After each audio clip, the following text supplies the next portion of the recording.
దేవుని యొక్క సన్నిధిలో ఆదివారం మనం కూర్చొని ఆయన సన్నిధిలో ఆరాధించుకున్న భాగ్యం దేవుడు మనకి చేస్తున్నాడు. గడిచిన వారం వర్షం కారణంగా మనందరం కూడా గృహాలలో ఉండవలసిన ఒక సందర్భం వచ్చింది. దేవుడు ఈ వారం వర్షాన్ని ఆపి మొదలయ్యాం దేవుడు వర్షాన్ని ఆపి మనమందరం కూడా ఆయన సన్నిధిలో కూర్చొని దేవుడిని ఆరాధించే బాధ్యత దేవుడు మనకి ఇచ్చి ఉన్నాడు. హల్లెలూయా, హల్లెలూయా, హల్లెలూయా. ఈరోజు వాక్య భాగానికి మత్తయి సువార్త 26వ అధ్యాయం 26వ వచనం. మత్తయి సువార్త పాప మొదలైందమ్మా. మత్తయి సువార్త 26వ అధ్యాయం 26వ వచనం. భోజనం పండుగ இயேசு அப்பத்தை எடுத்து ஆசீர்வதித்து அதை பிட்டு சீஷர்களுக்கு கொடுத்தார். நீங்கள் வாங்கி புசியுங்கள், இது என்னுடைய சரீரமாய் இருக்கிறது என்றார். பின்பு பாத்திரத்தையும் எடுத்து ஸ்தோத்திரம் பண்ணி அவர்களுக்கு கொடுத்து, நீங்கள் எல்லோரும் இதிலே பானம் பண்ணுங்கள், இது பாவ மன்னிப்புக்கு உண்டாகும்படி அநேகருக்காக செந்தப்படுகிற புது உடன்படிக்கையாய் கூறிய என்னுடைய ரத்தமாய் இருக்கிறது.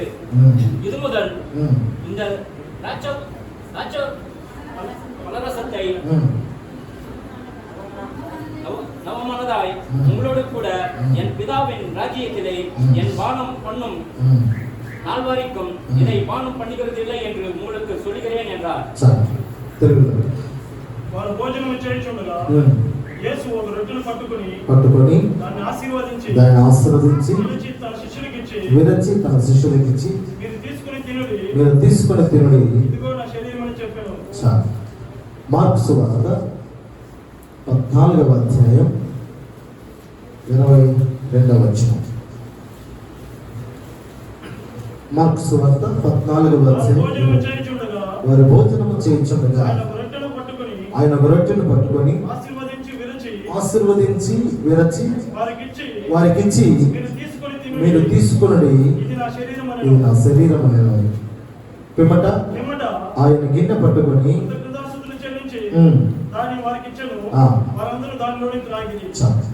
లూకా సువార్త 22వ అధ్యాయం 18వ వచనం. ఇక మీదట దేవుని రాజ్యం వచ్చే వరకు నేను ద్రాక్షారసం త్రాగనని మీతో చెప్పుచున్నాను. పిమ్మట ఆయన ఒక రొట్టె పట్టుకొని కృతజ్ఞతాస్తుతులు చెల్లించి దాన్ని విరచి వారికిచ్చి, ఇది మీ కొరకు ఇయ్యబడిన నా శరీరము, నన్ను జ్ఞాపకం చేసుకొనుటకు దీనిని చేయడని చెప్పాను. హల్లెలూయా, హల్లెలూయా, హల్లెలూయా. నిర్గమకాండం 12వ అధ్యాయం 42వ వచనం.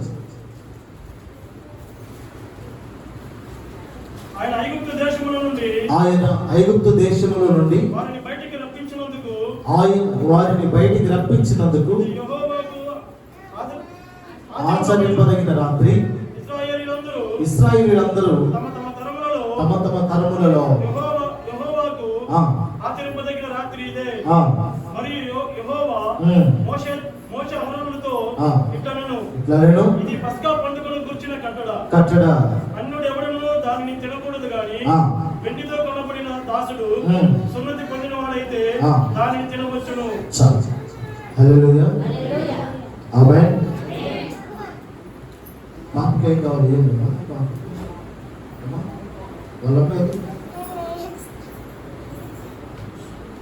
పాత నిబంధనలో ఉండే పస్కా భోజనం క్రొత్త నిబంధనలోకి వచ్చేసరికి ప్రభురాత్రి భోజనానికి సాదృశ్యంగా ఉంది. బాగా గమనించండి ఈరోజు వాక్యాన్ని. పాత నిబంధనలో ఉన్నటువంటి పస్కా భోజనం మనం చూసినప్పుడు నిర్గమాకాండ 12వ అధ్యాయం మొదటి వచనం నుంచి 51 వచనం దాకా ఇంటికెళ్ళి చదవండి. ఆ యొక్క పస్కా భోజనం క్రొత్త నిబంధనలోకి వచ్చేసరికి ప్రభురాత్రి భోజనానికి సాదృశ్యంగా ఉంది. ఆనాడు ఇశ్రాయేలీలు ఐగుప్తు దేశాన్ని విడిచి బానిసత్వం నుంచి బయటకు వచ్చే రోజు ఆ పస్కా బలి పశువు యొక్క మాంసాన్ని భుజించి వాళ్ళు బయలుదేరారు. అదే క్రొత్త నిబంధనలో మనందరి బలి పశువు ఎవరయ్యా అంటే యేసు ప్రభు వారు మాత్రమే. హల్లెలూయా. ఈ బల్ల ఆరాధన సాదృశ్యం యేసు ప్రభు వారు మన కొరకు పస్కా బలి పశువుగా సిలువలో రక్తం చిందించి ఆయన శరీరాన్ని రక్తాన్ని మనం సాదృశ్యంగా తీసుకుంటూ ఉన్నాం. అందుకనే పాత నిబంధనలో ఉన్నటువంటి పస్కా బలి పశువే నూతన నిబంధనలో ఉన్నటువంటి పస్కా బలి అయినటువంటి యేసు ప్రభు వారు. హల్లెలూయా. అయితే ఈరోజు మనం తీసుకుంటున్నటువంటి ప్రభురాత్రి భోజనాన్ని బట్టి గమనిస్తే చాలా సంఘాల్లో, చాలా డినామినేషన్స్లో, రకరకాల మందిరాల్లో చాలా గ్రూప్స్ ఉన్నాయి. క్రిస్టియానిటీలో చాలా గ్రూప్స్ ఉన్నాయి. మాది ఫలానా సంఘం, మేము ఫలానా డినామినేషన్, మేము ఫలానా అనేది ఫలానా అని అన్నీ ఉన్నాయి. కానీ అందరూ ఆరాధించేది మాత్రం యేసు ప్రభువాన్ని మాత్రమే. కానీ ఈ ప్రభు వల్ల అనేటటువంటి కార్యక్రమంలోకి వచ్చేసరికి చాలా సంఘాల్లో ప్రస్తుతం క్రైస్తవులైతేనేమి, లేదు ప్రస్తుతం ఉన్నటువంటి సంఘాలలోనైతేనేమి, క్రైస్తవేతరుల్లో కూడా చాలా రకాలైనటువంటి అభిప్రాయాలు అనేది ఈరోజు ప్రభు బల్ల గురించి, ప్రభు ఆరాధన గురించి, సంస్కారాన్ని గురించి చాలా మందిలో ఒక విధమైనటువంటి ఆలోచనలు ఉన్నాయి. ఏంటంటే సహజంగా మనం గమనిస్తే ఇక్కడ ఉన్నటువంటి ప్రభు బల్లని 4 రకాలుగా పిలుస్తాం. మనమంతా ఎన్ని రకాలుగా పిలుస్తాం? 4 రకాలుగా పిలుస్తాం. నెంబర్ 1 మీరు చెప్పండి ప్రభురాత్రి భోజనం. నెంబర్ 2 ప్రభు బల్ల, ప్రభు సంస్కారం, రొట్టె విరుచుట. 4 విషయాలు. మొదట ప్రభురాత్రి భోజనాన్ని మనం ఎలా పిలుస్తామంటే ప్రభురాత్రి భోజనం అంటాం. రెండవది ప్రభు సంస్కార ఆరాధన అంటాం. మూడవది బల్ల ఆరాధన అంటాం. నాలుగవది రొట్టె విరిచే ఆరాధన అంటూ ఉంటాం. అయితే ఈ యొక్క అన్ని సంఘాలలో జరుగుతున్నటువంటి ఈ ప్రభురాత్రి భోజనం యొక్క ఆరాధనలు ఎప్పుడు ఆచరించాలి, ఎవరు ఆచరించాలి, ఈ ప్రభురాత్రి భోజనంలో ఎవరు పాల్గొనాలి, ఎవరు ఎలా తీసుకోవాలి, ఈ ప్రభురాత్రి భోజనం తీసుకోవడం వల్ల ఉపయోగం ఏంటి, ఈ ప్రభురాత్రి తీసుకోకపోవడం వల్ల నష్టం ఏంటి, ప్రతి ఒక్కరం కూడా గమనించాల్సినటువంటి వారమై ఉన్నాం. ఆమేన్. ఎప్పుడు, ఎవరు, ఎలా, ఎందుకు ఈ ప్రభురాత్రి భోజనాన్ని మనం ఆచరించాలి, ఎప్పుడు ఆచరించాలి, ఎందుకు ఆచరించాలి, ఎలా ఆచరించాలి అనేది ఏ డినామినేషన్ లో ఉన్నటువంటి క్రైస్తవులకైనా కూడా ఈ విషయాలు తెలియాల్సినటువంటి అవసరత ఎంతో ఉంది. హల్లెలూయా. ఎందుకు అంటే ఏ ఆదివారం మందిరానికి రాకుండా రొట్టె ద్రాక్ష రసం ఇచ్చే రోజు మాత్రం మందిరానికి వచ్చే క్రైస్తవులు ఉన్నారు. నడవలేనటువంటి స్థితిలో ఉన్నటువంటి వారికి ఇంటికి తీసుకెళ్ళి ఇస్తూ ఉంటారు. నడవగలిగిన వారికి కూడా ఇంటికి తీసుకెళ్తా ఉంటారు కొంతమంది. అంటే వీటన్నిటి బట్టి కొన్ని సంస్థలు, కొన్ని డినామినేషన్స్, కొన్ని డాక్ట్రిన్స్ అన్ని కూడా ఏమంటున్నాయి. ఇప్పుడు మనం చూస్తాం, అటు వెళుతూ ఉంటే ఒక సంఘం కనిపిస్తుంది, కొంచెం ముందుకెళ్ళి రైట్ సైడ్ చూస్తే ఇంకొక పేరుతో ఉండే సంఘం కనిపిస్తుంది, కొంచెం ముందుకు వెళ్తున్న వెంటనే అక్కడ ఒక విగ్రహం పెట్టి అక్కడ ఒక సంఘం కనిపిస్తుంది. ఇన్ని సంఘాలు ఉన్నాయి. ఏ సంఘంలో ఎలా ప్రభురాత్రి భోజనం తీసుకుంటున్నారు? ఈరోజు మనం తీసుకుంటున్నటువంటి ప్రభురాత్రి భోజనం కరెక్టా కాదా? సహజంగా మనం వాక్యం వినేటప్పుడు ఇది కరెక్టా కాదని మనం ఆలోచిస్తాం. అలాగే ప్రభురాత్రి భోజనం తీసుకునేటప్పుడు కూడా ఇది కరెక్టా కాదా? చాలా మంది శనివారం ఆరాధన అన్న వెంటనే మనం ఏమంటామంటే శనివారం కాదు ఆరాధన. ఏ రోజు ఆరాధన? ఆదివారమే ఆరాధన.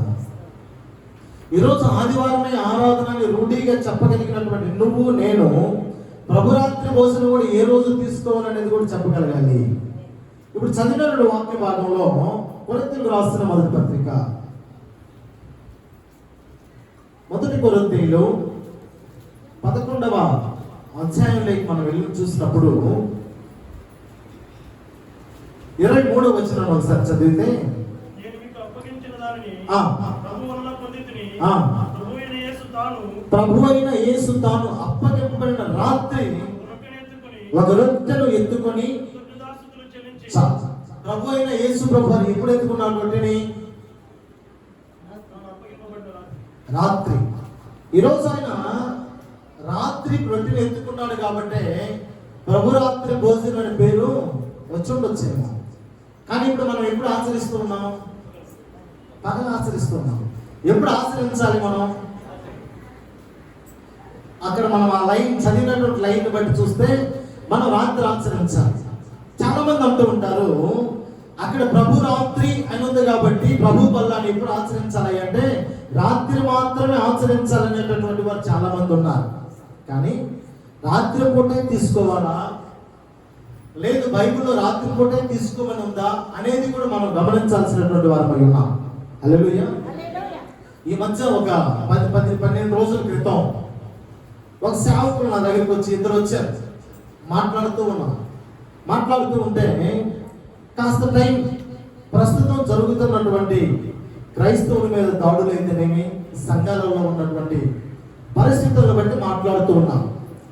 సంఘంలో జరుగుతున్న పరిస్థితులను బట్టి మాట్లాడుతూ ఉంటే సేవకుల ఇబ్బందుల గురించి మాట్లాడటం ప్రారంభించిన తర్వాత ఆయన ఏమన్నారంటే, సార్ మీరు మాట్లాడేటప్పుడు వినాలనిపిస్తూ ఉంటుంది, మీ మాటతో గంభీరం, మీలాంటి వాళ్ళు క్రైస్తవుల మీద కొంచెం నాయకులుగా ఉండి నడిపిస్తే బాగుంటుంది సార్ అని మాట్లాడుతూ, మా పిల్లలకు కూడా నేను చెబుతూ ఉంటాను మనం ఉంటే ప్రసన్న పాస్టర్ గారు లాగా ఉండాలి అని నేను మా పిల్లలకు కూడా అప్పుడప్పుడు చెబుతుంటాను. సార్ మీ వాక్యం బాగుంటుంది, మీ క్రమశిక్షణ బాగుంటుంది, తర్వాత మీరు పెట్టుకున్నటువంటి ఏదైతే ఒక సంఘంలో ఇలా ఉండాలి అనేటటువంటి కట్టడి ఉందో అది బాగుంటుంది, అన్నీ బాగుంటాయి కానీ అన్నాడు.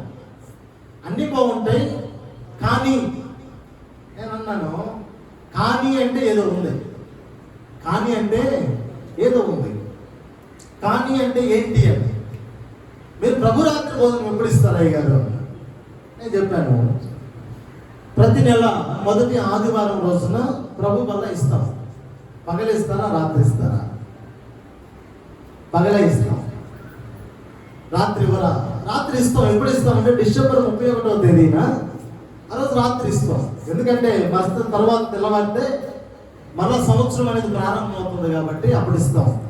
నాకు నచ్చని విషయం అది ఒకటేనే గారు, అన్ని విషయాలు బాగుంటాయి కానీ మీలో ప్రభురాత్రి భోజనం ఇచ్చే దగ్గర మాత్రం మీరు నాకు నచ్చరు అన్నారు.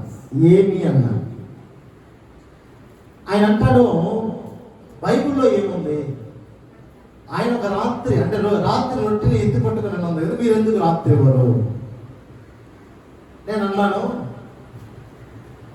నువ్వు ఎప్పుడైనా పాలకూర తిన్నావా అని అడిగాను. ఏం కూర తెలుసా? మీరు ఎప్పుడైనా పాలకూర, తమిళ ఏమంటారు దాన్ని?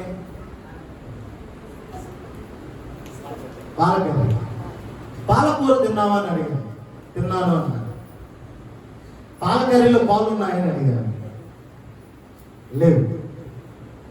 నేతి బీరకాయలు తిన్నావా? తిన్నాను అడిగాను. నేతి బీరకాయలు నెయ్యి ఉందా? లేదయ్యారు. అంటే పాలకూరని పేరు పెట్టినంత మాత్రాన పాలు ఉండాల్సిన అవసరం లేదు, నేతి బీరకాయలని పేరు పెట్టినంత మాత్రాన దాంట్లో నెయ్యి ఉండాల్సిన అవసరం లేదు. అలాగే ప్రభురాత్రి భోజనం అని పెట్టినంత మాత్రాన రాత్రి ఆచరించాలని లేదు. ఆ రోజు ఆయనకి ఆ సమయం అనుకూలం, ఆ రాత్రి సమయం అనుకూలం కుదిరింది కాబట్టి తదుపరి ఆయన అప్పగించబడబోతున్నాడు కాబట్టి ఆయన ఆ సమయంలో విరిచాడే తప్ప మీరు రాత్రే విరవాలని లేదు. నాకు అర్థం కాలేదు అన్నాడు. ఏమన్నాడు? అర్థం కాలేదు. భారతదేశానికి 1947 సంవత్సరం ఆగస్టు 15వ తేదీన స్వాతంత్రం ఎప్పుడు వచ్చింది? నైట్లో ఎప్పుడు వచ్చింది? మధ్యరాత్రి వేళ వచ్చింది. మరి ఆగస్టు 15వ తేదీ 1947 సంవత్సరం వచ్చిన స్వాతంత్ర్యం మిడ్ నైట్ లో వస్తే మన జెండా ఎప్పుడు ఎగరేస్తున్నాం? ఎప్పుడు ఎగరేయాలి? రాత్రులు ఎగరేయాలి. మరి ఎందుకు పగలు ఎగరేస్తున్నాం? అది అనుకూల సమయం. అంటే ఎప్పుడు కూడా ప్రభువారు పరిశుద్ధ గ్రంథంలో లేఖనంలో చెప్పినటువంటి మాటలన్నీ కూడా ఇలా అని చెప్పేటటువంటి విషయాన్ని చెప్పాడు, కానీ ఈ విషయాలు మాత్రం ఆయన ఇలానే చేయాలని చెప్పలేదు. అక్కడ ఏంటంటే కాలాలు సమయాలన్నీ కూడా ఆయన స్వాధీనములు ఉండవై ఉన్నాయి. ఆమేన్. ఆయన కాలములను సమయములను మార్చగలిగిన దేవుడు అయి ఉన్నాడు. కాబట్టి సంఘాలలో అనుకూలాలను బట్టి ఉదయం ఇచ్చేవారిస్తారు, మంచిది. అలాగే మధ్యాహ్నం ఇచ్చేవారిస్తారు, అది మంచిది. సాయంత్రం ఇచ్చేవారు కూడా ఉన్నారు. ఇప్పుడు పూర్ణమల్లి వెళ్ళామంటే మనం అక్కడంతా కూడా వాళ్ళు సాయంత్రమే ఇస్తారు ప్రభు వల్ల. అంటే వారికి అది అనుకూలం కాబట్టి వాళ్ళు సాయంత్రం ఇస్తున్నారు. ఇక్కడ మనం గమనించాల్సింది ఏంటంటే సమయం ప్రాముఖ్యం కాదు. సమయం అనేది ప్రాముఖ్యం కదా. అలనాడు ప్రభువారు ఆ రొట్టెని విరచడానికి సమయం ఆయనకి రాత్రి సమయం అనుకూలంగా ఉండింది కాబట్టి ఆయన దాన్ని ఆ రాత్రి ఆచరించాడు. హల్లెలూయా. అంతేగాని ప్రతిరోజు ప్రతి రాత్రి ఆచరించాలని ఆ చెప్పబడినటువంటి వాక్యం యొక్క అర్థం కాదు. మా ఊళ్ళో ఉన్నారు పాస్టర్ గారు అని పిలిచారు. పాస్టర్ గారు అని పిలిచిన తర్వాత సార్ అంట, నేను ఒక మాట అడుగుతాను, ఏంటి మౌనంగా ఉన్నాను. అడగండి, మీరు అడిగిన తర్వాత నేను ఏమైనా మాట్లాడగలిగేది ఏమైనా ఉందా? అడగండి సార్ అన్నాడు. పాస్టమ్మ గారు, నేను మొన్న చెప్పాను, మనం నైట్ వేసుకుంటారా అని అడిగారు. పాస్టమ్మ గారు ఏం వేసుకుంటారు? నైట్ వేసుకుంటారా అని అడిగారు. ఎందుకు సార్ అన్నారు. చెప్పండి. వేసుకుంటారండి. నైట్ వేసుకుంటారా పగులు వేసుకుంటారని అడిగారు. అంటే కొంచెం ఫ్రీగా ఉంటుంది కాబట్టి, అనుకూలంగా ఉంటుంది కాబట్టి నైట్ వేసుకుంటుంది, పగలు కూడా. దాని పేరేంటి? నైట్. ఎప్పుడు వేసుకోవాలి? దాని లెక్క ప్రకారం నైటే వేసుకోవాలి. ఇప్పుడు డే టైం వేసుకున్నది కాబట్టి అది నైట్ అవ్వదుగా. డేలో వేసుకున్నా నైట్లో వేసుకున్నా దాని పేరేమో నైట్నే. అంటే ఇక్కడ పగులు వేసుకున్నదా రాత్రి వేసుకున్నదా అనేది ప్రాముఖ్యం కాదు, కానీ పగుల రాత్రి అనేది ప్రాముఖ్యం కాదు, కానీ ఆమెకు అనుకూలంగా ఉంది కాబట్టి వేసుకున్నది. ఈరోజు ప్రభురాత్రి భోజనం మధ్యాహ్నమా ఉదయమా రాత్రి సాయంత్రం అనేది కాదు, కానీ నీకు అనుకూల సమయం ఉన్నప్పుడు దాన్ని ఎప్పుడైనా మనం ఆచరించవచ్చు. ప్రభురాత్రి భోజనం అనేది దాని పేరు కాదు, ప్రభు సంస్కారం దాని పేరు కాదు. దాని ఒరిజినల్ నేమ్ ఏదైనా ఉంది అంటే రొట్టె విరుచుట. దాని అసలు పేరేంటి? రొట్టె విరుచుట. దాని అసలు పేరు మనం తెలుసుకోవాల్సింది ఏంటంటే, ఈరోజు ప్రభురాత్రి భోజనం ఉంది అంటే రాత్రి అని ఉంది కదా, రాత్రి విరవాలని లేదు. దాని అసలు పేరు విరుచుట. హల్లెలూయా. అయితే ప్రతి ఆదివారం తీసుకోవాలని ఎక్కడా లేదు. నెలకు ఒకసారి తీసుకోవాలన్నా ఎక్కడా లేదు. 3 నెలలకు ఒకసారి తీసుకోవాలన్నా ఎక్కడా లేదు. నేనేమంటానంటే, నువ్వు ప్రతిరోజు తీసుకుంటున్నావా? మంచిది. ప్రతి వారం తీసుకుంటున్నావా? ఇంకా మంచిది. లేదు నెలకు ఒక వారం తీసుకుంటున్నావా? మంచిది. లేదు 3 మాసాలకు ఒకసారి తీసుకుంటున్నావా? మంచిది. మీరు గమనిస్తే చాలా సంఘాలు డిసెంబర్ దాకా ప్రభు వల్ల లేదు. చాలా సంఘాలలో అంటే నీకు సమయం ఎప్పుడు అనుకూలమో అప్పుడు పరిశుద్ధత కలిగి తీసుకోవడం అనేది ప్రాముఖ్యం. హల్లెలూయా. నువ్వు ఎప్పుడు తీసుకున్నావు, ఎలా తీసుకున్నావు అనేది కాదు, కానీ ప్రాముఖ్యం నువ్వు ఎలా ఉండి తీసుకున్నావు అనేది ప్రాముఖ్యం ఇక్కడ. హల్లెలూయా. నువ్వు ఆదివారం తీసుకున్నావా లేదు నెలలో ఒక వారం తీసుకున్నావు అనేది కాదు, కానీ తీసుకుంటున్నటువంటి నీవు ఎలాంటి జీవితం జీవిస్తూ తీసుకుంటున్నావు అనేది ప్రాముఖ్యం. ఆమేన్. నువ్వు నెలకు ఒకసారి తీసుకున్నా, ప్రతి వారం తీసుకున్నా, 3 మాసాలకు ఒకసారి తీసుకున్నా, నువ్వు ఎలాంటి జీవితము జీవిస్తూ నువ్వు తీసుకుంటూ ఉన్నావు. హల్లెలూయా. హల్లెలూయా. హల్లెలూయా. ఆయా సంఘాల అనుకూలతను బట్టి ప్రతి ఆదివారం తీసుకోవచ్చు, ఆయా సంఘాల అనుకూలతను బట్టి నెలకు ఒకసారి తీసుకోవచ్చు. ఆయా సంఘాల అనుకూలతను బట్టి 2 నెలలకు ఒకసారి తీసుకోవచ్చు, 3 నెలలకు ఒకసారి తీసుకోవచ్చు. అందులో కట్టడ అనేది ఏమీ లేదు. కాకపోతే కట్టడ ఏంటయ్యా అంటే ప్రభు సంస్కారంలో చేయి వేస్తున్నటువంటి నీవు ఎన్నిసార్లు తీసుకుంటున్నావు అనేది ప్రాముఖ్యం కాదు, కానీ ఎలా తీసుకుంటున్నావు అనేది ప్రాముఖ్యం.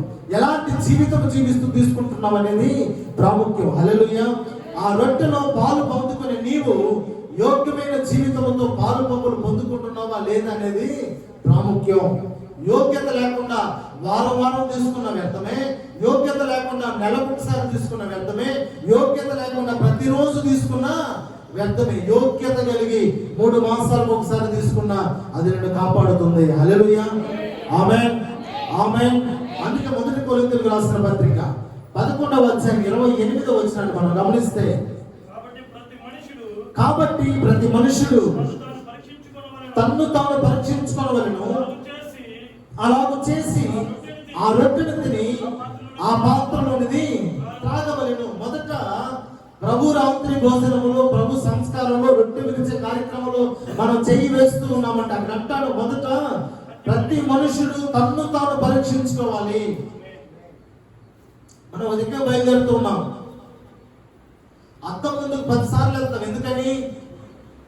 ఎందుకని బాగున్నావా, బాగలేదా, హెయిర్ స్టైల్ ఎలా ఉందో, మనం వేసుకున్న డ్రెస్ ఎలా ఉందో, మ్యాచింగ్ ఉందో లేదో సహజంగా చేస్తాం. లేడీస్ గానైతే వాళ్ళు పెట్టుకున్న లిప్స్టిక్ లో కానుంచి హెయిర్ కోర్స్ అంటే రకరకాలు వాళ్ళకు ఉన్నటువంటి బాధలు వాళ్ళవి. పురుషుడు 4 సార్లు పోయాడంటే స్త్రీలు 10 సార్లు అద్దం ముందుకు వెళ్తారు. ఎందుకని బయట ప్రపంచం వాళ్ళని చూసినప్పుడు తక్కువ అంచనా వేయకూడదు, వాళ్ళని చూసినప్పుడు హేళన చేయకూడదు, వాళ్ళని చూసినప్పుడు తక్కువ చేసి ఏంటో ఇలాంటి డ్రెస్ వేసుకుని వచ్చింది, ఏంటి ఈవిడ ఇలా బొట్టు పెట్టుకుంది, ఏంటి ఇలా ఈవిడ ఇలా వచ్చింది అని అనుకోకూడదు. ఏంటి ఇతను కనీసం తల కూడా తూకోకుండా వచ్చాడే అని అనుకోకూడదని మన బాహ్య శరీరాన్ని మనం అద్దంలో చూసుకోవడానికి నువ్వు ఎలా ఉన్నావో అలా కనపడుతుంది అద్దం. అందుకు అద్దం ముందుకు వెళ్తాం. ఎందుకంటే నిన్ను నువ్వు పరీక్షించుకోవడానికి అద్దం దగ్గరికి వెళ్తాం. అవునా కాదా? ఇప్పుడు ఇక్కడ ఏమంటుందంటే వాక్యం, ప్రభు సంస్కారంలో పాల్గొనబోయే నీవు తన్ను తాను పరీక్షించుకోవాలి. హల్లెలూయా. క్రైస్తవులలో ఎంతమంది తన్ను తాను పరీక్షించుకొని ప్రభు బలలో చేయి వేస్తా ఉన్నారు? నేను ఈ వారంలో ఏమైనా అబద్ధాలు చెప్పానా? ఈ వారంలో ఎవరి గురించి ఆడిపోసుకున్నానా? ఈ వారంలో ఏ కుటుంబాన్ని కూలిపోవాలని అనుకున్నానా? ఈ వారంలో ఎవరైనా నవ్వుతా పోతుంటే ఎప్పుడు నవ్వుతూనే ఉంటారు, ఆయనకి ఏడు పేరు రాదా ఇంకా అనుకున్నానా? లేదు ఎవరి గురించి తప్పుగా మాట్లాడానా? ఎవరైనా అంటే మనిషి యొక్క మనసులో కలిగే ప్రతి చెడు ఆలోచనని ఒకసారి జ్ఞాపకం చేసుకోవాలి. ఈ మాసం, ఈ నెల, ఈ రోజు, ఈ ఒక్క వారం నేను మంచిగా ఆలోచించానా? లేదు ఎవరిని బట్టైనా సరే అయోగ్యముగా ఆలోచించానా అనేది మనం ఆలోచించుకోవాలి. ప్రతిదీ ఆలోచించుకొని ప్రభువు రొట్టె విరుచుంటే మనం ఏం చేయాలి? పాలు పంపులు పంచుకోవాలి. చేసేది నానాగు పనులు, మాట్లాడేది నానాగు మాటలు, కానీ అక్కడికి వచ్చేసరికి మాత్రం మనం ఏం చేస్తామంటే చెయ్యి వేయడానికి ప్రారంభిస్తాం. నేను అంటాను, ఒక సేవకునిగా నేను ప్రార్థన చేయొచ్చు, ఒక విశ్వాసిగా మీరు ప్రార్థన చేయొచ్చు. ప్రభువా, ఈ మాసం వారు తెలుసో తెలియక పొరపాటు చేస్తుంటే, మీ నామానికి ఏదైనా అవమానాలు తెచ్చుంటే దయతో క్షమించండి. ఎన్ని రోజులు చేయాలి ఆ ప్రార్థన? రొట్టె విరిచి ప్రతిరోజు, ప్రతి వారం, ప్రతి నెల చేయకూడదు. ఒక సంవత్సరంలో ఒకసారి అయితే పర్వాలేదు, కానీ మనం ప్రతి నెల చేయవలసిన సందర్భం వస్తాం. ఇప్పుడు రొట్టెలో చేయవేయాలి అంటే ఖచ్చితంగా తను తాను పరీక్షించుకుని రొట్టెలో చేయవేయగలిగితే క్రైస్తత్వం అనేది విస్తృతంగా దేవుని యొక్క నామము గణపరచబడుతూ ఉంది. హల్లెలూయా. ఎందుకనగా మనం బయట చేసే పనులన్నీ చేస్తూ ఉన్నాం, మాట్లాడే మాటలన్నీ మాట్లాడుతూ ఉన్నాం, అనకూడని అన్న మాటలన్నీ అంటూ ఉన్నాం, వెళ్ళకూడని స్థలాలు అన్ని దగ్గరికి వెళుతూ ఉన్నాం. కానీ ఆ మొదటి ఆదివారం వచ్చేసరికి అందరూ చూస్తున్న ప్రభు సన్నిధిలో మనం ఏం చేస్తూ ఉన్నాం? రొట్టెలో చేవేస్తూ ఉన్నాం. కానీ ప్రభు అంటాడు తన్ను తాను పరీక్షించుకోవాలి. అందుకే 19వ అధ్యాయం 20వ వచనం అంటాడు, మీలో యోగ్యులైన వారెవరో కనబడినట్లు మీలో భిన్నాభిప్రాయములు ఉండగా తప్పదు. మీరందరూ కూడి వచ్చుచుండగా మీరు ప్రభు రాత్రి భోజనం చేయటం సాధ్యం కాదు. ఇక అంటారు, మీరు యోగ్యులైన వారెవరో నేను కనపడాలి బాగా, నేను ముందు కనపడాలి, నేను అన్నిటిలో కనపడాలి, నేను దాంట్లో కనపడి అని మందిరానికి వచ్చేవాళ్ళు వస్తూ ఉంటారు. దాని అర్థం ఏంటంటే ఒకరి మీద ఒకరికి పోటీ అనమాట. ఇక్కడ అంటారు భిన్నాభిప్రాయాలు అంటే ఒకరి మీద ఒకరికి పోటీ. అతను మాట్లాడుకుని నేను మాట్లాడటం ఏంటి, ఆమె మాట్లాడుకుని నేను మాట్లాడటం ఏంటి, ఆమెతో నేను మాట్లాడటం ఏంటి అంటే ఈ భిన్నాభిప్రాయాలు. ఆయన అంటాడు, ప్రభు అంటాడు, మీరందరూ ఒక్కసారి వచ్చినప్పుడు ఆ భిన్నాభిప్రాయాలు మీరు ఉండక తప్పదు. మీరందరూ కూడి వచ్చుతుండగా ప్రభు రాత్రి భోజనం చేయదా సాధ్యము కాదు. ఎందుకంటే నీ మనసులో ఇంత పెట్టుకొని, నీ పక్కనోడి మనసులో ఇంత పెట్టుకొని మీరిద్దరు మాట్లాడుకోరు. సునీతమ్మ కేసీఎమ్మ మాట్లాడుకోరు. సునీతమ్మ కడుపులో కేసీఎమ్మ గురించి ఎంత ఉంటుంది, కేసీఎమ్మ కడుపులో సునీతమ్మను బట్టి ఎంత ఉంటుంది. కానీ వాళ్ళిద్దరు ఏం చేస్తారంట, ఇన్ని మాటలు మాట్లాడింది పోయిన వారం మంది అట్టాసుకుంటూ బుద్ధి లేకుండా ప్రభు రాత్రి భోజనం చెయ్యి అని ఏమన్నది. బజారంతా ఆమెదే. ఎక్కడంట బజారంతా ఆమెదే. చూసింది ఎవరు, చూడండి ఎవరు అని అన్ని అన్నారు.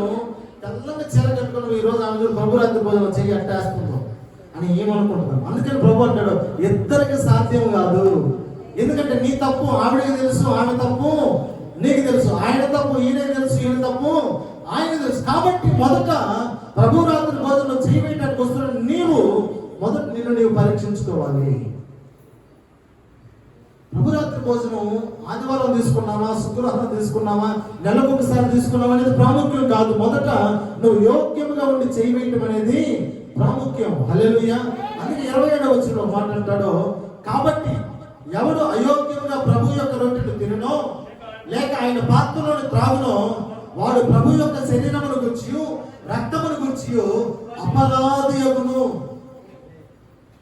తప్పుడు అయిపోతాం. దేవుని మందిరంలో ఉమ్మివేయబడినటువంటి వాడు అయిపోతాం. ఎందుకని అయోగ్యమని చేయవేస్తే. అందుకని ప్రభు అంటాడు, మొదట నిన్ను నీవు పరీక్షించుకో. ప్రభు సంస్కారం చేయవేస్తున్న నీవు, ఈ వారంలో నేను ఎవరైనా మోసం చేశానా, ఈ వారంలో నేను ఎవరితో అబద్ధాలు ఆడానా, ఈ వారంలో నేను ఎవరినైనా తిట్టానా, ఈ వారంలో నేను ఎవరినైనా అవమానించానా, ఈ వారంలో నేను ఎక్కడైనా అబద్ధం ఆడానా, లేదు ఏమన్నా పొరపాటు చేశానా, నా చూపులో కానీ, నా మాటలో కానీ, నా ప్రవర్తనలో కానీ, నా నడకలో కానీ, నా ఆలోచనలో కానీ, నా తలంపులో కానీ ఎక్కడ పొరపాటు జరిగింది అని మొదట నిన్ను నువ్వు పరీక్షించుకొని ఇంటిలోనే సిద్ధపాటు కలిగి మందిరానికి రావాలి. అంటే అయోగ్యంగా ఉన్నటువంటి నీ మనసు, అయోగ్యంగా ఉన్న నీ జీవితం, అయోగ్యంగా ఉన్నటువంటి నీ ఆలోచన అన్నిటిని కూడా మొదట ఇంటిలో అద్దం ముందు నువ్వు ఎలాగైతే నిలబడతావో అలా ప్రార్థన ద్వారా యేసయ్య ఎదుట మోకరించి ప్రార్థన చేసి అయోగ్యముగా ఉన్నటువంటి నీ జీవితాన్ని యోగ్యముగా మార్చుకొని ప్రభు మందిరంలోకి వచ్చి మనం ఏం చేయాలి, రొట్టె విరిచే కార్యక్రమం మనం చెయ్యాలి. హల్లెలూయా. అందుకే పాత నిబంధనలో కూడా అంటాడు, నిర్గమకాండం 12వ అధ్యాయం, నిర్గమకాండం 12వ అధ్యాయం 44 నుంచి మనం చూస్తే, వెండితో కొనబడిన దాసుడు, ఒక్క నిమిషం,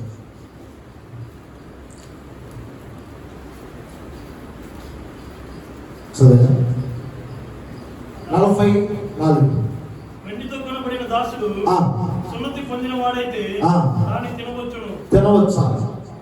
ఇక్కడ పాత నిబంధనలో ఉన్నటువంటి నియమము ఏంటయ్యా అంటే అక్కడ చాలా సూటిగా చెబుతున్నాడు మాట. వెండితో కొనబడిన దాసుడు సున్నతి పొందిన వాడైతే ఆ పస్కా బలి పశువులు ఏం చేయొచ్చంట, తినవచ్చు. వెండి విమోచనకు గుర్తు. బాగా జ్ఞాపకం పెట్టుకోవాలి. వెండి అనేది దేని గుర్తు? విమోచన గుర్తు. ఆత్మీయంగా చెప్పాలంటే ఒకప్పుడు మనం అందరం కూడా సాతానుకి దాసులుగా మన జీవితాన్ని సాతాను కింద ఉంచుకున్నటువంటి వాళ్ళు.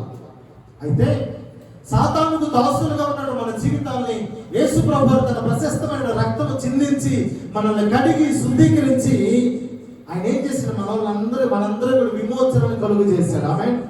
అంటే కోడెల రక్తముతోనో గొర్రెల రక్తముతోనో లేకపోతే బంగారుతోనో మరొక దాంతో కాకుండా స్వయాన పస్కా బలి పశువుగా యేసు ప్రభువు సిలువలో రక్తము కార్చి మనకేం కలుగు చేశాడు, విమోచన కలుగు చేశాడు. అంటే ఆయన ప్రశస్తమైన రక్తం ద్వారా మన గొప్ప విమోచన అనేది కలిగినది. హల్లెలూయా.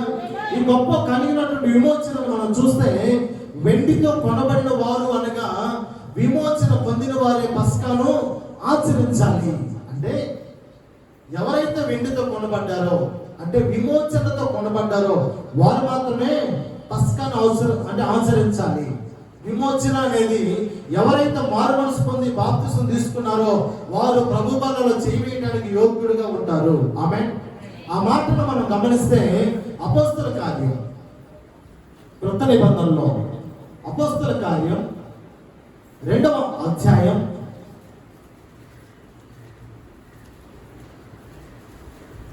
41వ వచనం. కాబట్టి అతని వాక్యం అంగీకరించిన వారు బాప్తిస్మం పొందిరి. ఆ దినమందు ఇంచుమించు 3000 మంది చేర్చబడిరి.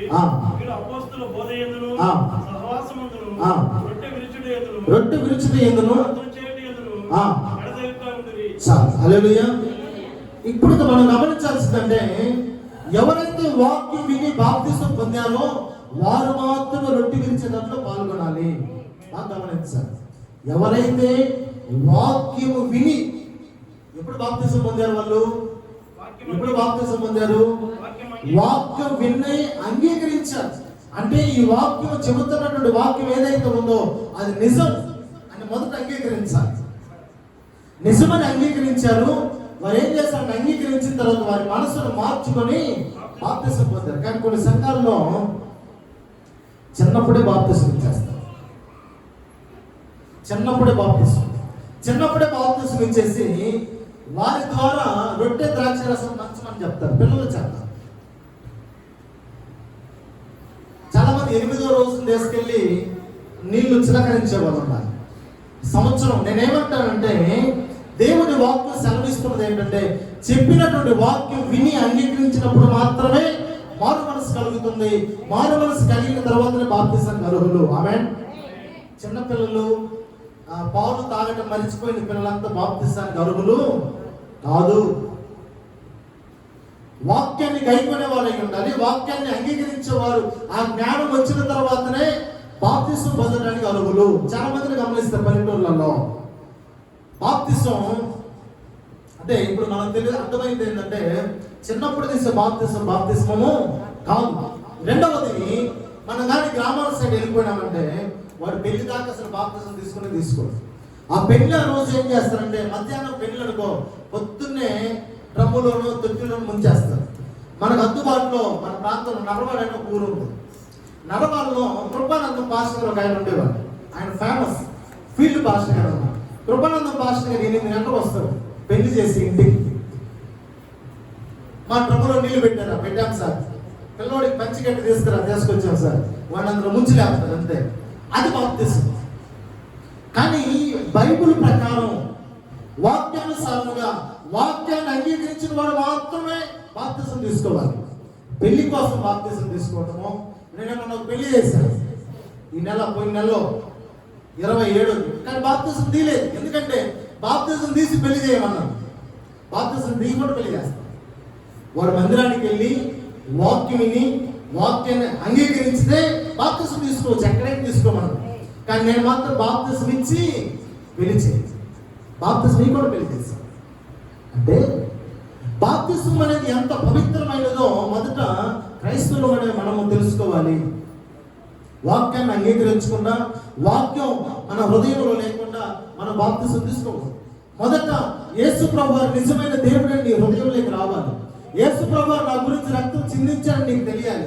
మొదట ఆయన నీ కొరకు సిలువలో మరణించాడనే సంగతి నీకు తెలియాలి. ఈ రోజు ఆయన సిలువ శ్రమలు నీ జ్ఞాపకం వచ్చినప్పుడు నీ హృదయ అంతరంగంలో నుంచి కన్నీళ్ళు అనేది ఎప్పుడైతే నీకు వస్తాయో అప్పుడు నిజంగా నువ్వు ఆయన నమ్మినట్టు. హల్లెలూయా. అంతేగాని 8వ రోజు 3వ నెలలో 3వ సంవత్సరంలో తీసే బాప్తిస్మము కానే కాదు. బాప్తిస్మము తీయాలి అన్నా ఆ బాప్తిస్మం అంగీకరించబడాలి అన్నా ఎవరైతే వాక్యాన్ని విని వాక్యం ప్రకారం జీవిస్తారో వారు మాత్రం బాప్తిస్మంలోకి అర్హులు. హల్లెలూయా. ఏ వ్యక్తి అయినా సరే బాప్తిస్మం తీసుకున్నాను అని అనాలోచనగా కానీ బల్లాలో చేయివేస్తే బలహీనుడైపోతాడు, రోగగ్రస్తుడైపోతాడు. ఆ వాక్యంలో ఉంది రోగగ్రస్తుడైపోతాడు. ఎప్పుడు అనాలోచనగా చేయివేస్తే, అనాలోచనగా మనం ఎప్పుడైతే చేయివేస్తామో వారు రోగగ్రస్తులమైతాం. బైబిల్ అంటుంది మరణం అలాంటి వారిని ఆవరిస్తుంది అని లేఖనాలు సెలవిస్తున్నాయి. మరణం ఏం చేస్తుందంట, అనాలోచితంగా చేయి వేసినటువంటి వారి మీద అలాగే ఆవరిస్తుందంట. హల్లెలూయా. ఈరోజు పాత నిబంధన గ్రంథంలో అలంకార ప్రాయముగా రాయబడి ఉంది, పాత నిబంధన నీడ అయితే క్రొత్త నిబంధన నిజ స్వరూపం. బాగా గమనించాలి. పాత నిబంధనలో చెప్పబడిన ప్రతి వాక్యం నీడతో సమానమైతే, ఆ నీడ లాంటి ప్రతి వాక్యం, ప్రతి లేఖనం నూతన నిబంధనలోకి వచ్చేసరికి అది ఏమైపోయింది, నిజ స్వరూపమైంది. అంటే నెరవేర్చబడింది. అక్కడ పస్కా బలి పశువు కోడె రక్తం, గొర్రెల రక్తం అయితే ఇక్కడ నిజ స్వరూపం యేసు ప్రభువారు అయి ఉంటూ ఉన్నారు. హల్లెలూయా. అంటే అది నీడైతే ఇది నిజ స్వరూపం. కాబట్టి పస్కా బలి పశువు అని పాత నిబంధనలో ఉంది, ఆ నూతన నిబంధనలోకి వచ్చేసరికి పస్కా బలి పశువు యేసు ప్రభువారు అయి ఉంటూ ఉన్నారు. ఆమేన్. కాబట్టి పస్కా బలి పశువుని ఇశ్రాయేలు ఆచరించాలి అంటే ఆ 12-11 ప్రకారం, నిర్గమకాండం 12వ అధ్యాయం 11వ వచనం ప్రకారం అందరూ కలిసి దానిని తిను విధం ఎట్లనగా, మీ నడుమును కట్టుకొని, మీ చెప్పులు తొడుగుకొని, మీ కర్రలు చేత పట్టుకొని త్వరపడుచు తినవలెను, ఇది యెహోవాకు పస్కా బలి. ప్రభు అంటున్నాడు త్వరగా తినమంటూ ఉన్నారు. ప్రభు ఏమంటున్నాడు, త్వరగా తినమంటున్నాడు. కానీ సైన్స్ మనకి ఏం చదువుతుంది, డాక్టర్ ఏం చదువుతున్నాడు అంటే, నువ్వు నోట్లోకి పెట్టుకున్న తర్వాత ఎన్నిసార్లు నవ్వాలంట, 32 సార్లు నవ్వాలి. ఎన్నిసార్లు నవ్వాలి? మనకి నోట్లోనే అరిగిపోయాయి, లోపల పోయి ఏం అరిగింది, జీర్ణాశయం ఉండేది ఎందుకు లోపల అంటే మన డాక్టర్ చెప్పిందే నమ్ముతాం. మనం ఏమీ ఆలోచన. ఆయన 32 సార్లు నమ్మమన్నాడు కాబట్టి మిక్సీలు వేసుకుని అయితే సరిపోద్ది అనిపిస్తుంది సార్. కానీ ప్రభు ఇక్కడ అంటూ ఉన్నాడు త్వరగా తినమంటూ ఉన్నాడు. అక్కడ అంటాడు దాన్ని తిన్న విధం ఏమనగా, ఆయన అంటాడు త్వరగా తినమన్నాడు. రెండవది మీ నడుము కట్టుకొని, ఏమంట మాంసం అనుకోండి, మనం లూజ్ చేస్తాం. ఏంటది? బెల్ట్ లూజ్ చేసుకుని తింటాం, నడుము దగ్గర టైట్గా ఉండదు, ఎక్కువ తింటాం అని. కానీ ఇక్కడ ప్రభు అంటూ ఉన్నాడు నడుము కట్టుకొని. నువ్వు తినేటప్పుడు ఏం చేయాలంటే పస్కా బలిని నడుము కట్టుకోవాలి.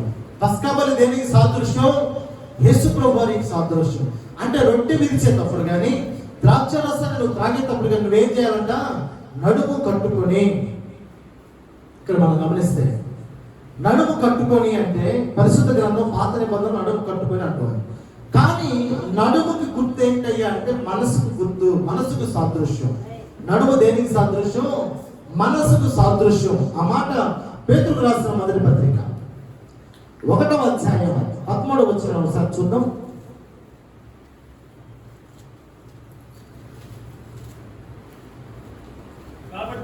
కాబట్టి ఏంటంట, మనస్సు అని నడుము కట్టుకొని అని అంటాడో నిబ్బరమైన బుద్ధి గలవారై అంటారు. తర్వాత మనస్సు అని నడుము కట్టుకొని అన్నాడు అంటే, బల్లాలో పాల్గొనే ప్రతి క్రైస్తవుడు మొట్టమొదటి ఏం కట్టుకోవాలా? తన మనస్సుని కట్టుకోవాలి. ఏం కట్టుకోవాలి? తన మనస్సును కట్టుకోవాలి. హల్లెలూయా. అంటే చెడు మనసుతో, అపవిత్రమైన మనసుతో, సాతాను కార్యాలు ఆలోచించే మనసుతో ఎవరైతే రొట్టెలో పాల్గొంటారో వారందరూ వాక్యానుసారంగా పాల్గొనేవారు కానే కాదు. ఇందా చెప్పాను, నీ మనసులో ఇంత పెట్టుకొని రొట్టెలో చేయి వేస్తే అది రొట్టెలో చేయి వేసినట్లు కానే కాదు. హల్లెలూయా.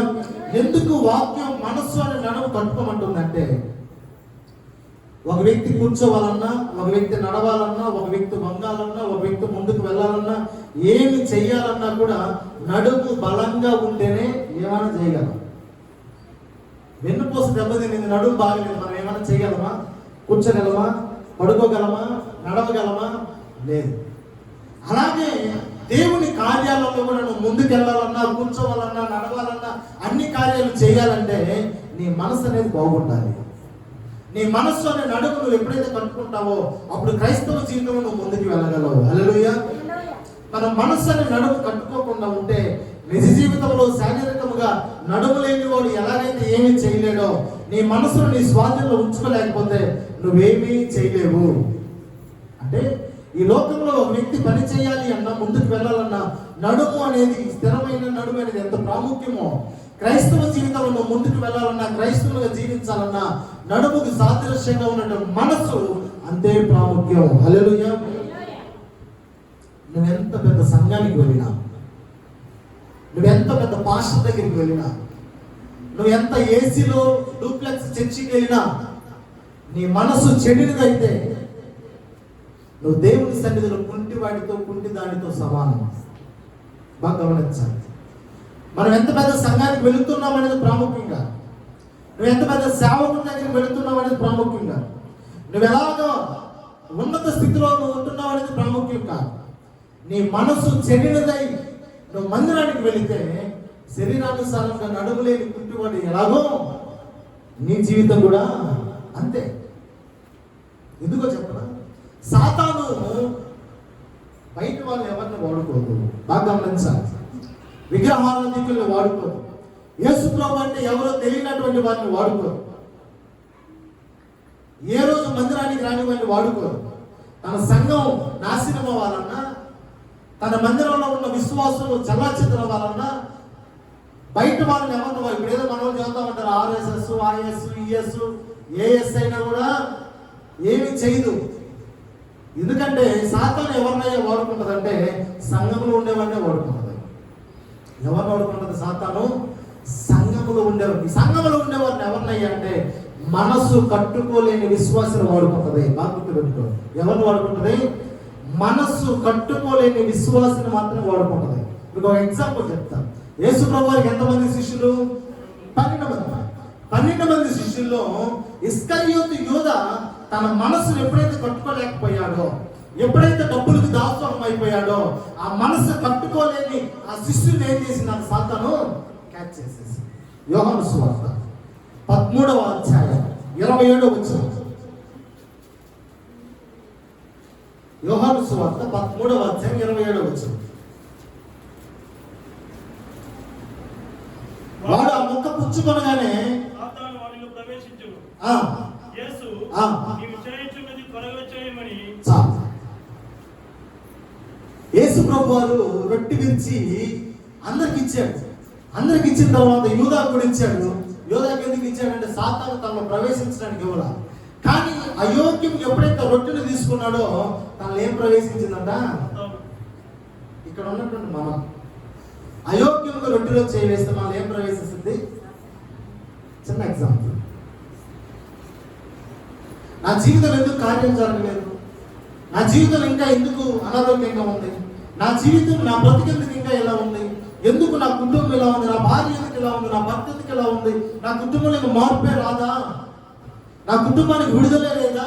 నేను ప్రార్థన చేస్తా ఉన్నా, ఉపవాసం ప్రార్థన చేస్తున్నా, కానుకలు ఇస్తున్నా, అన్ని బాగున్నాయి. కానీ నువ్వు రొట్టె విరిచి రొట్టెలో చేయి వేసినప్పుడు మాత్రం నీ మనసును కట్టుకోకుండా నువ్వు ఎలాగే చేయి వేస్తా ఉన్నావు?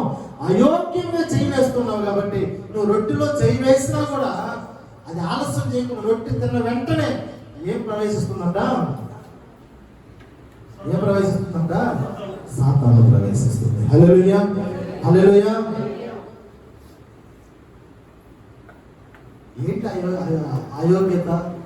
యేసు ప్రభువు అంటాడు, ఈ 12 మందిలో ఒకడు నన్ను అప్పగించబోతూ ఉన్నాడు అన్నట్టు. వాడికి తెలుసు అప్పగించబోయేది వాడేనాడు తెలుసు. కానీ అంటాడు ప్రభు నేను అంటాడు. మళ్ళీ అడిగొచ్చి మందిరంలో చెడు పనులు చేసేది, చెడు ఆలోచనలు చేసేది, ఎవరిని ముంచాలా, ఎవరిని ఇబ్బంది పెట్టాలా, ఎవరిని వెనక్కి తొక్కాలా, ఎవరిని అనగదొక్కాలా అనేది ఎవరైనా తెలుసు.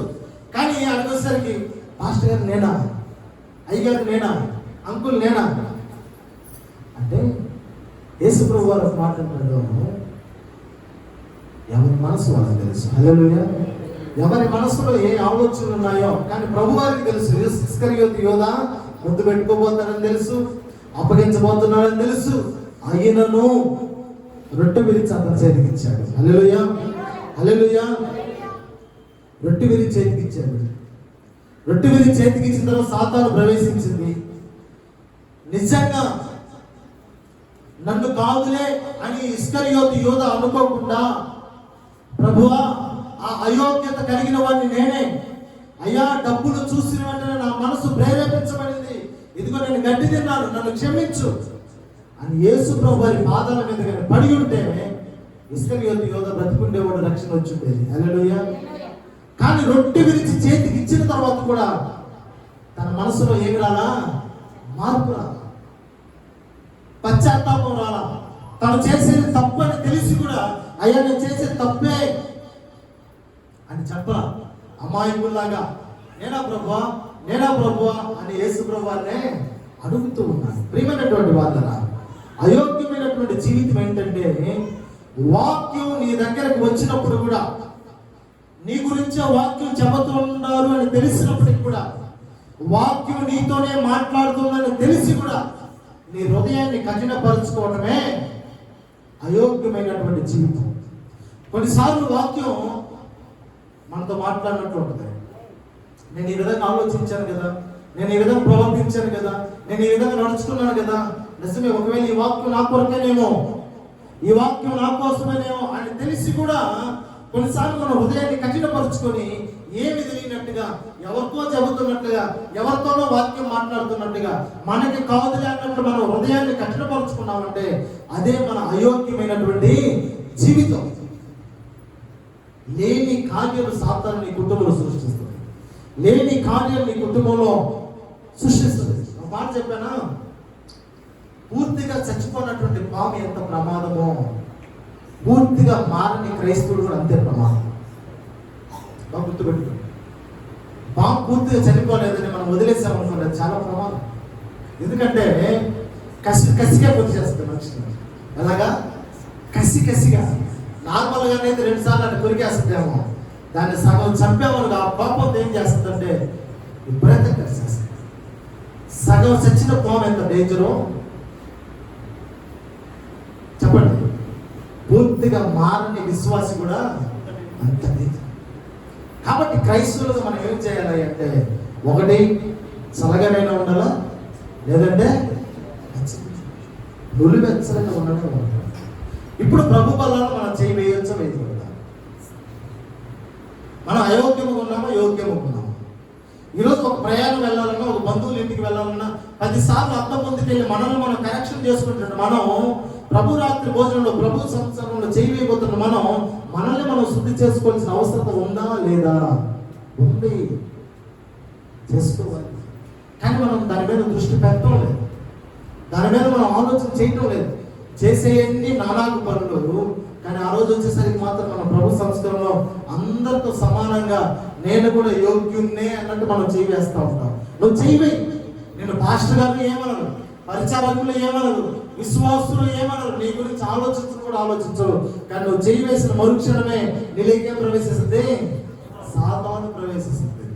ఇప్పటి వరకు సాతాను నీ జీవితంలో చిన్న కార్యాలు చేస్తా ఉంది. నువ్వు అయోగ్యం గురించి ప్రభు వల్ల చేయి వేస్తా ఉన్నావు అనుకో, అదేం చేస్తుంది? పెద్ద కార్యాలు చేస్తుంది. కొన్నిసార్లు అలా అయోగ్యముగా చేయి వేసినటువంటి వారు సంఘాలలో నుంచి బయటకు వెళ్ళిపోయిన సందర్భాలు ఉన్నాయి. సంఘమంతా కూడా ఎదవా అనేటటువంటి రోజులు ఉన్నాయి. అయోగ్యం ఎవరైతే కొన్ని సంఘాలు చూస్తే వీళ్ళు లేకపోతే చర్చి బాగుపడదు సార్ అని వాళ్ళు చాలా మంది ఉన్నారు. కొన్ని సంఘాలలో అతను లేకపోతే బాగుంటుంది అయ్యారు, అసలు సమస్య లేదు. దాని అర్థం ఏంటో తెలుసా? వాళ్ళు అయోగ్యముగా ప్రభు బలలో చేయి వేస్తున్నారు. ఇంట్లో కూడా మన భార్య భర్త అంటాడు, అసలు నీకు ప్రభు బలలో చేయి వేసి అర్హత లేదు అన్నది భార్య. నిజం. ఎందుకంటే పాస్టర్ గారి కన్నా, సంఘానికన్నా నీ గురించి ఎవరికి ఎక్కువ తెలుసు? నీ భార్యకే తెలుసు. నువ్వు సెల్ ఫోన్లో ఏం చేస్తుంటావు, సెల్ ఫోన్ పెట్టుకుని ఏం చూస్తుంటావు, సెల్ ఫోన్లో ఎట్లాంటి మెసేజ్లు పెడుతుంటావు, ఎవరెవరితో మాట్లాడుతుంటావు, ఇవన్నీ కూడా ఎవరికి తెలుసంట? ఎవరికి తెలుసు? ఎవరికి తెలుసమ్మా? అందుకని భార్య, దేవుడు భార్య ద్వారా మాట్లాడిస్తాడు. నీకు ప్రభు బలలో చేవేసి అర్హత లేదు. నీ భార్య ఖచ్చితంగా నేను ఆ మాట అనుంటే నువ్వు శుద్ధీకరించబడాల్సింది చాలా ఉందని దాని అర్థం. అందరూ క్రైస్తవులు గమనించాలి. నువ్వు ఎంత మాట్లాడుతున్నావు, అసలు నువ్వు మందిరం ప్రార్థన చేసేదానికి నీకు అర్హత లేదని నీ భర్త నిన్ను అన్నాడు అంటే అసలు నువ్వు క్రైస్తవురాలిగా పనికిరావని అర్థం. కాబట్టి ఇలాంటి మాటలు భార్య భర్తలు ఎక్కడైతే ఆ కాన్వర్జేషన్ ఉంటుందో వాళ్ళు ఖచ్చితంగా తన మనసు అనే నడుముని కట్టుకోవాల్సిన బాధ్యత ప్రతి ఒక్కరిలో ఉంది. మనకు తెలుసు, నా భార్య నన్ను ఎప్పుడన్నా అనిందా, మా భర్త నన్ను ఎప్పుడన్నా అన్నాడా? పిల్లలు కూడా అంటారు, మమ్మీ నువ్వు ఎందుకు ప్రార్థన చేస్తా ఉంటావు, అసలు ప్రార్థన చేసినప్పుడు మాత్రం మౌనంగా ఉంటాం. మిగతా టైంలో ఎలాగంట గవ్వుతూనే ఉంటాం. ఎలాగంట గవ్వుతూనే ఉంటాం. పిల్లలు అన్నారు ఆ మందిరం విషయంలో, ప్రార్థన విషయంలో, వాక్యం విషయంలో, పాటలు పాడే విషయంలో, ప్రభు సంస్కారం చేయవేసే విషయంలో మన కుటుంబ సభ్యులు ఎవరైనా నిన్ను ఒక్క మాట అలా ప్రశ్నించారు అంటే ఆ ప్రశ్న నీ భార్య నుంచి, నీ భర్త నుంచి, నీ బిడ్డల నుంచి మాత్రం వచ్చింది కాదు. ఆ ప్రశ్న సంఘంలో ఉండే అందరిలో ఉంటది. కానీ ఎవరు నిన్ను అనలేరు కాబట్టి నీ భార్య చేత, నీ భర్త చేత, నీ బిడ్డల చేత దేవుడు అనిపిస్తాడు అంతే. మాస్టర్ గారు అంటే మళ్ళా వారం మందిరానికి రావు, మాస్టర్ గారు అనలేడు, పక్క విశ్వాస అనడు. ఎందుకంటే నువ్వేం పెద్ద ఇదే అంటారా వెంటనే. అందుకని ఇంట్లో వాళ్ళ చేతే అనిపిస్తుంది. ఇంట్లో వాళ్ళు నేను అలా ప్రశ్నిస్తున్నారంటే నీ గురించి సంఘానికి అంతటి కూడా తెలుసని అర్థం. బాగా గమనించండి, నీ గురించి సంఘానికి అంతా తెలుసు. నువ్వేం చేస్తున్నావు, ఎలా ప్రవర్తిస్తున్నావు అన్నీ తెలుసు. కానీ నేను ఎవరు ప్రశ్నించే అర్హత వాళ్ళకి లేదు కాబట్టి నేను ఎవరు ప్రశ్నించట్లేదు. కాబట్టి ప్రభు సంస్కారంలో చేయబోతున్నట్టు మనం ఇస్కరియోతు యూదాలాగా కాకుండా మనస్సు అనే నడుము కట్టుకొని మనం యోగ్యముగా చేయవేయాలి. హల్లెలూయా. గమనించినట్లయితే ఎప్పుడు తీసుకుంటున్నాం అనేది ప్రాముఖ్యం కాదు, ఎలా తీసుకుంటున్నాం అనేది ప్రాముఖ్యం. ఏ వారం ఏ సమయంలో తీసుకుంటున్నాం అనేది ప్రాముఖ్యం కాదు, ఆ సమయంలో మన జీవితం ఎలా ఉందనేది ప్రాముఖ్యం. ఆమేన్. ఆలోచిస్తూ అర్థమైందా? ఆదివారమా, మొదటి ఆదివారమా, రెండో ఆదివారమా, మొదటి నెల, మూడో నెల అనేది ప్రాముఖ్యము కాదు. తీసుకుంటున్నటువంటి నీవు ఎలాంటి మనసుతో తీసుకుంటున్నావు అనేది అక్కడ ప్రాముఖ్యం. హల్లెలూయా. ఆమేన్, ఆమేన్, ఆమేన్. అర్థమైందా? అర్థం కాలేదా? హల్లెలూయా, హల్లెలూయా. అర్థమైనప్పుడు తర్వాత ఇప్పుడు ఏం చేయాలంటే మనందరం ప్రార్థన చేయాలి. ఆమేన్. మనందరం కూడా ప్రార్థన చేయాలి. ప్రభువా, ఈరోజు ప్రభు రాత్రి భోజనం చేయలేకపోతున్నాను. నేను తీసుకుంటున్నటువంటి ఈ రాత్రి భోజనం నేను యోగ్యముగా, ఒకవేళ ఈ సమయం వరకు నేను లేకపోయినా నా జీవితం అయోగ్యతలో నుంచి యోగ్యతగా మార్చు. నేను మరొకసారి ఎప్పుడు కూడా అయ్యా నేను అయోగ్యుని ప్రార్థన చేయకుండా ఆ యోగ్యత కలిగి జీవించే జీవితాన్ని ప్రసాదించమని మనందరం ప్రార్థించాల్సినటువంటి వారమై ఉన్నాం. ఆమేన్. కాబట్టి ప్రియమైనటువంటి దేవుడి సంఘం, ప్రభు సంస్కారంలో చేయవేస్తున్న ప్రతి క్రైస్తవుడు, విశ్వాసాలు అందరూ కూడా ఏమి కట్టుకోవాలి? మనస్సు కట్టుకోవాలి. నిజ జీవితంలో నడుము అనేది లేకపోతే మనం ఏమి ఎలాగైతే చేయలేమో, మనసు కట్టుకోకపోతే మనం క్రైస్తవ జీవితంలో ఏమి చేయలేము, ఏమి కూడా సాధించలేము. మన ఇంటికి ఆశీర్వాదాలు రాకుండా ఉండటానికి కారణం మన అయోగ్యముగా ప్రభు బలలో చేయి వేయటమే. కాబట్టి మన సంఘంలో అలాంటి అయోగ్యత రాకూడదని ప్రార్థన చేస్తున్నాను. హల్లెలూయా. దేవుడు మిమ్మల్ని, మీ కుటుంబాన్ని ఆశీర్వదించి దీవించును గాక. ప్రత్యేకమైన పాట పాడుతూ ఉండగా ప్రభు పరిచయం కొరకై కానుకలు సమర్పించుకుందాం.